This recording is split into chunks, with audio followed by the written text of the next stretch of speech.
Now students, your next exam is if a transversal intersect two parallel lines, then the each pair of alternative interior angles are equal. Now let's see first of all interior angles. Which are the interior angles? Angle 1 and angle 6. ये आपके पास एक pair हो गया interior angles का, हमने last video में किया है. तो इट मीन्स एंगल 1 किसके इक्वल होगा? एंगल 6 के. और ये इक्वालिटी का साइन तभी आएगा जब लाइंस क्या होंगी? Parallel lines, right. और दूसरा जो हमारे पास पेयर बनेगा वो बनेगा angle 2 and angle 5. Opposite angles, एक ही लाइंस के अंदर वाले, इंटीरियर मीन्स अंदर वाले. तो angle 2 equals to angle 5, right. तो ये एंगल्स हैं हमारे alternative angles, alternative interior angles. इसी का अगर हम ऑपोजिट रिजल्ट करें तो वो क्या होगा? एक और एग्जाम है. If so result is if it transverse intersect two lines such that alternative interior angles are equal then the lines are parallel. तो यहाँ ये लिखा है कि अगर एंगल 1 और एंगल 6 इक्वल हो गए, एंगल 2 एंड एंगल 5 इक्वल हो गए, दिस इम्प्लाइज डैट आप ये कहोगे lines are parallel, right. Means अगर लाइंस पैरेलल हैं तो एंगल्स इक्वल होंगे, अगर एंगल्स इक्वल हैं तो लाइंस पैरेलल होंगी. ये दोनों ही एक दूसरे की कॉन्ट्रापॉजिटिव स्टेटमेंट्स हैं. तो इसको आपने अच्छे से लर्न नहीं करना, समझना है. You are to make yourself totally understandable. Similarly, this result is true for exterior angles too. If a transverse intersect two parallel lines, then each pair of alternative exterior angles are equal, right? तो यहाँ पर जो आपके exterior angles बनेंगे वो कौन कौन से होंगे? ऑल्टरनेटिव मीन्स हमने अपोजिट साइड्स में लेनी है. सपोज हम एंगल 4 ले रहे हैं तो एंगल 4 का ऑपोजिट ऑल्टरनेटिव एक्सटीरियर एंगल होगा एंगल 8, दिस एंगल, राइट. तो हमें यहाँ से मिला result angle 4 equals to angle 8. और अगर हम इस साइड की बात करें तो यहाँ से हमें मिलेगा एंगल 3 किसके इक्वल होगा? Angle 3 equals to angle 7, right. Angle 3 equals to angle 7. तो अगर ये एंगल्स इक्वल हो गए, सेकेंड में मैंने ये लिखा है तो angles are equal, if the exterior angles are equal then the lines are parallel. तो आपकी लाइंस पैरेलल होंगी.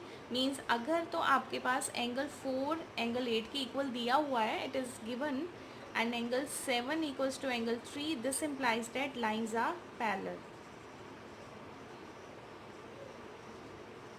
Right. Now student, next exam is if a transverse intersect two parallel lines, the each pair of interior angles on the same side of a transverse are supplementary. Supplementary means 180 degree, right.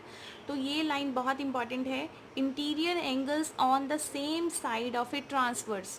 देखो this is a transverse और transverse की same side में जो भी आपके interior angles बनेंगे उन angles का सम क्या होगा? 180. But the condition is the line must be parallel, otherwise हम नहीं कहेंगे.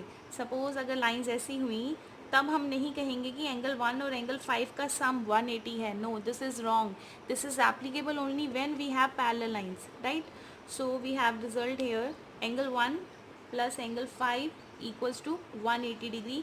You can see it is the interior angle on the same side of a transverse. This is a transverse and these are the interior angles on the same side of a transverse, right. Similarly we have angle 2 plus angle 6 equals to 180 degree, and this result is applicable only for the interior angles, not for exterior angles, right. तो in case आप ऐसे भी कर सकते हो, जैसे ये दो पैरेलल लाइंस हैं तो इन एंगल्स का सम क्या होगा? 180 डिग्री. तो आप कैसे भी ले सकते हो पैरेलल लाइंस. अगर ऐसी पैरेलल लाइंस हुई तब भी इन एंगल्स का सम 180 डिग्री होगा. तो ये काफ़ी इंपॉर्टेंट रिजल्ट है which we are going to use in many questions. So commit in your memory too. The next is angle 2 plus angle 6 equals to 180 degree. Supplementary means 180 and the complementary means 90 degree. अब इसी की अगर हम Contra positive statement करते हैं तो उसमें क्या होगा कि अगर एंगल सप्लीमेंट्री हुए तो लाइंस क्या होंगी, पैरेलल। देखो हर टाइप में कॉन्ट्रा पॉजिटिव रिजल्ट आ रहा है, मतलब उसी रिजल्ट का ऑपोजिट रिजल्ट भी हमें मिल रहा है। Now student seats Contra positive का मतलब कि कॉन्ट्राडिक्शन तो है स्टेटमेंट में लेकिन है पॉजिटिव, मीन्स रिजल्ट हमें सेम ही मिल रहा है। If a transversal intersect and each pair of interior angles on the same side of a transverse are supplementary, ये मिस हो गया word, are supplementary, then the lines will be parallel. Means अगर आपको किसी क्वेश्चन में angle 1 plus angle 5 180 दिया हुआ है और एंगल 2 प्लस एंगल 6 भी 180 दिया हुआ है, तो आप ये कंक्लूजन निकालोगे कि लाइन्स आर पैरेलल, राइट। और अगर लाइन्स पैरेलल हैं तो इनके एंगल्स का, इंटीरियर एंगल्स के का सम क्या होगा आपका 180 डिग्री।